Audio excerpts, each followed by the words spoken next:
setembro, né? É setembro? É setembro a Kombi? PRX, a gente vai quando? É setembro. Vamos de Kombi? Vou botar no Brasil. Caralho. Tomara que eu não esteja no Brasil. Aí vamos pra Kombi, 30 cavalos e 6 pessoas dentro.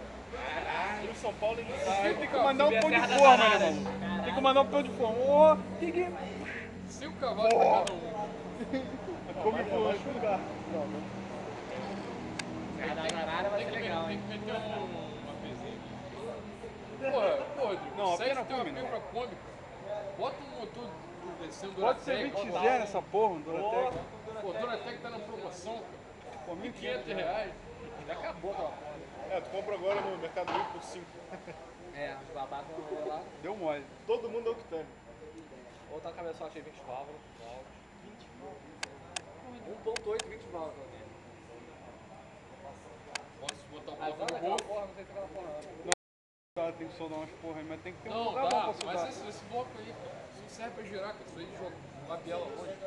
Tem Se eu que fosse botar tu, eu botava pra 1.6 com esse cabeçote. Aí, bota pra rodar. 1.9 dá pra girar. 1009. 2.1? Oi? Não, 2.1? 1.9 que é Não, bom. abaixo de 2 Qual que é melhor pra girar? 1.1? 1009. Turbina 1.9. Turbina 2.1, cara. 1.9 com biela de... Torque. Não, a biela é igual, né? O cara verifica. Power Stroke. É o ponto 8 com pistão de 11, que eu geralmente uso. Vamos partir? Vou dar um bico. Vai lá agora, filma também. Aí, quando te passar a linha amarela, você dá uma segurada que eu tenho que pagar pedágio. Eu não tenho cartão.